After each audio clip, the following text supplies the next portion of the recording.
I mix what I like, what I like, what I like, what I like, what I like.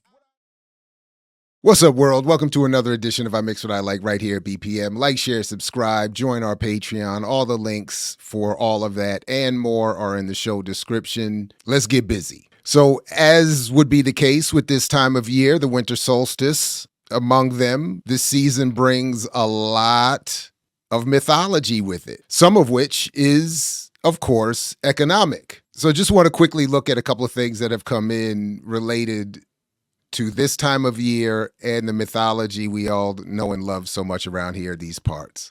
Beginning with this story, Howard University experts share cautions on credit card spending over the holiday. Or maybe I should actually say in this case, it's a more accurate version, given that it's not necessarily claiming that Black people are going to free themselves through buying power.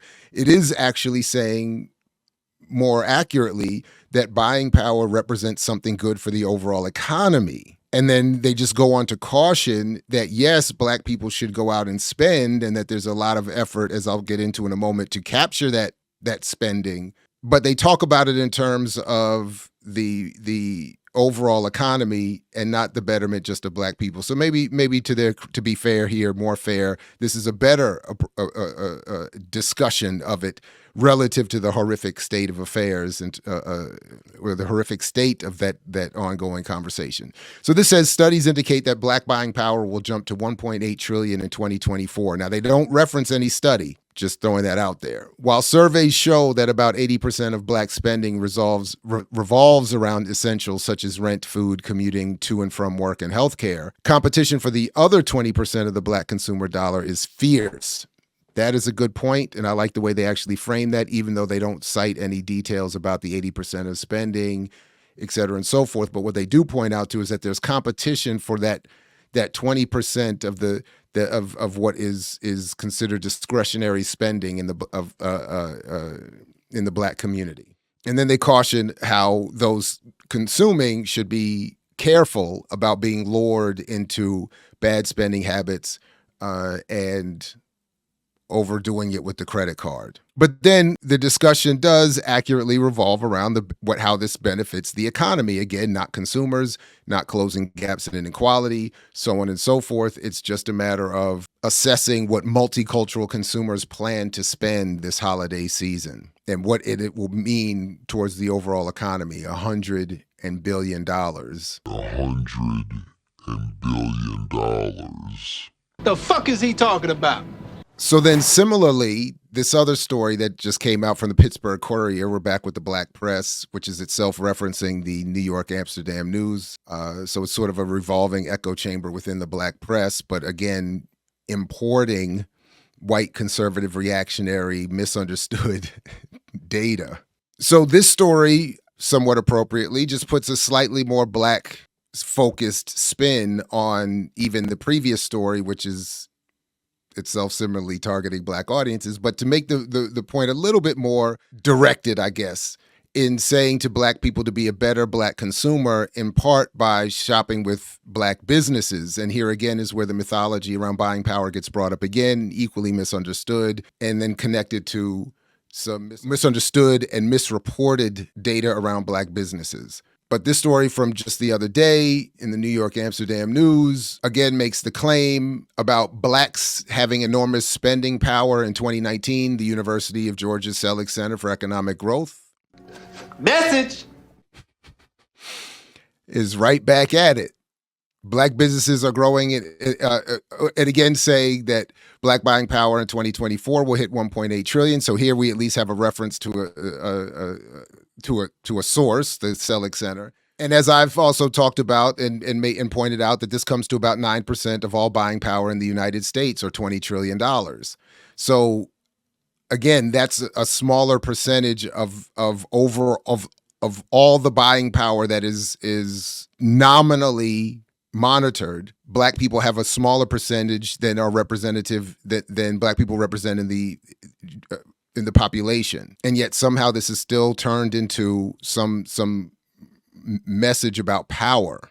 But Unlike the previous story, this one does more to make the argument that that so-called power should be directed more specifically at Black people as opposed to, or at Black businesses, reflecting a power in the Black community that, again, doesn't really exist, whereas the previous story was at least more honest about that so-called power being relative to its ability, to Black people's ability to improve the overall economy of the country. Recent surveys, such as the Survey of Consumer Finances, found that African American wealth has jumped 60% to $45,000 in 2022, thanks to real estate ownership and business ownership. I don't know how they're making this claim that surveys, I don't know why they're using survey data to measure a jump in Black wealth. So I'm not sure how that would be compared to the previous studies we've been looking at and talking about that are are suggesting that Black wealth is headed to zero, according to the Economic Policy Institute, which at least has a report to which you can refer and see data as to how they reach their conclusions. I'm not sure where they're getting this from, or how surveys are supposed to be a measurement of wealth. Black businesses are growing in every sector. If you cannot find a Black business that sells what you want, you are not looking hard enough. In 2021, there are 161,000 Black businesses with sales revenue of $183 billion.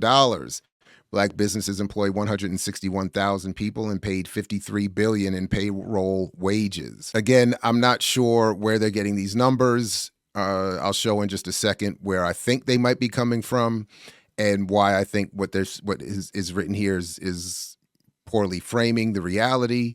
But we'll come back to that in just a minute. Again, there's this question of why do Black people spend their money? Where do Black people spend their money? And then a discussion of credit and a little bit of a concern around why there is less ability to spend in the Black community than in other communities. About 80% of Black spending is survival. This is where they get into that issue of non-discretionary versus discretionary spending. The other 20% is discretionary, just like the other article was saying. And then it mentions here, I think importantly, that and the competition, again, just like the other story, but with a little more detail, that the competition for that 20% is fierce. Apple spends an estimated $3 billion on marketing and advertising. I don't know if they meant to say that this is directed just at Black consumers. I doubt that. That yes, overall, and it's not just Apple, as we've talked about here a lot, there's hundreds of billions of dollars spent every year by the advertising community to attract consumers. And that is what, in effect, determines all the content in mainstream commercial media. Advertising revenue and people trying to appease advertisers and hold audience attention, et cetera, and so forth, so that they can sell that audience to advertisers.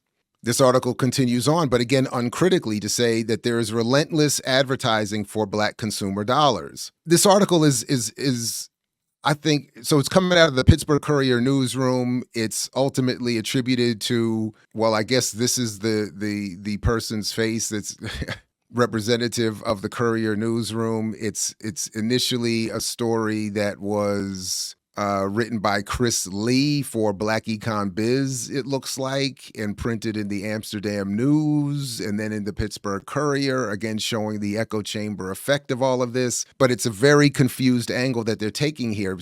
So accurately noting that there's a relentless advertising push for Black consumer dollars, but then it gets into this. The focus on Black consumption of luxury goods is racist jealousy. People have no idea how hard someone worked or what they went through to buy that pocketbook. Black people buy far less luxury goods than whites, so the real message is you don't deserve it. We don't feel powerful. There has been a huge discussion for many years among veterans of the civil rights movement and Black politicians about Black spending power. Why doesn't all money translate into economic and political power? Why hasn't Black wealth and income translated into more stability, better living conditions, and greater happiness for Black Americans? So it goes from this focus on ad revenue and it's trying to capture Black consumption to this odd injection of a discussion of Black people trying to figure out how this hasn't translated into real power, while people like me are running around here saying, and following on the work of people going back 100 years now, have been saying because Black capitalism is a fantasy. Capitalism as an economy is bound to be harmful, particularly to Black people. whose colonized relationship to this society, itself a settler colony, is bound and based on extraction and exploitation. So, but it goes from raising this question around the politics right back to this issue of buying stuff and status and where did you get this bag? But companies advertise to our competitive, selfish nature because it generates higher profits. So and then it's it. And then it goes into the old tropes that, again, Abram Harris called out 100 years ago about don't buy where you can't work, support black businesses, plan ahead, punish people like Chick-fil-A who don't hire black managers. Apple, Google, and Microsoft don't have few black employees, but you noted importantly that Apple spends $3 billion in marketing and advertising. So you want to somehow black businesses would want to capture that. Okay, avoid anti-black businesses, but then it says here that some brands like Procter & Gamble are known for diverse workforces, and they're also known as one of the biggest ad buyers in the country, really the world. So you're saying support black business, avoid anti-black business, but support Procter & Gamble as opposed to these, with this really confusing injection passingly of a history of concern over the black political condition and never coming back to address it again. Maybe it's to give this impression that discussions of buying power are and saying that it's old is suggesting that what is going to follow in this article is meant to be connected with some sort of legacy of struggle, so that when you go out and plan ahead and budget ahead and use a cash or debit card instead of a credit card, support black businesses, don't buy where you can't work, support Procter & Gamble. And then you conclude with black people in the U.S. are richer and have more spending power than ever before. And there is a responsibility to the community to use that power wisely. Now, as I said, that second article made a number of claims and references to black business, but without supporting the claims or making a reference to a specific source in any sort of citation. But I did find something that may explain where they're getting that claim of this growth of black business and what it really means. But even though that same data is referenced here by the Brookings Institute, oddly, Brookings has a more accurate description of what's really going on than does the black press, which is, in this case, quite disturbing. Unfortunately, not unpredictable, perhaps, or entirely surprising, but disturbing nonetheless. So in this story from earlier, from May 24th of this year, who is driving black business growth? I'm not going to get into the entire thing, but what I did find interesting is in this part of the article here, between 2017 and 2020, the number of black-owned businesses increased by 13.64%, larger than the increase in all business combined, which was about 0.53% over the same period. Black-owned business firms brought in an estimated $141 billion in gross revenue in 2020, an 11% increase since 2017.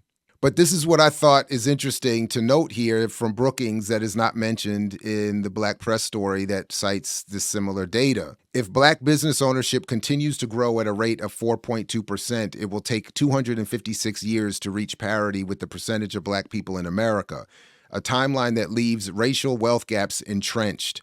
Reaching parity in 15 years would take 74.4% growth rate. For 25 years, a 44.6% growth rate. And for 50 years, a 22.3% growth rate. So as I said, I'm not going to belabor the point here other than to say that even with these claims of an increased amount of black business and an increased amount of revenue generated, it doesn't change the relationship to real wealth. It doesn't change the relationship between white and black wealth and income. It doesn't mean that black people are improving vis-a-vis black standing historically in this country. And it doesn't even necessarily show to what extent those businesses are creating any meaningful impact on the communities that on the black communities that they're claiming in these pieces to be assessing. So more spending power with more ability to enrich and sustain the economy and those who actually own it and those who actually run it politically through public policy and decisions over who gets what and how much. That is how this article is again mythologizing this concept of spending or buying power. So in this holiday season, where mythologies abound galore. It's really important that we look critically at the economic mythologies that are meant intentionally to undermine our real efforts at political power, which can only come through radical political organization and the movements and struggles those organizations produce. All right, everybody. Peace, as Fred Hampton used to say, only if you're willing to fight for it. Thanks again for tuning in. Catch you next time here at I Mix What I Like. I mix what I like, what I like, what I like, what I like. And what do you sacrifice? Calm. Kindness, kinship. Love. I've given up all chance at inner peace. I made my mind a sunless space. I share my dreams with ghosts. I wake up every day to an equation I wrote 15 years ago for which there's only one conclusion. I'm damned for what I do. My anger, my ego, my unwillingness to yield, my eagerness to fight, that set me on a path from which there's no escape. I yearn to be a savior against injustice without contemplating the cost, and by the time I look down, there's no longer any ground beneath my feet. What is my sacrifice? I'm condemned to use the tools of my enemy to defeat them. I burn my decency for someone else's future. I burn my life to make a sunrise that I know I'll never see. Now, the ego that started this fight will never have a mirror or an audience or the light of gratitude. So what do I sacrifice? Everything, everything, everything, everything.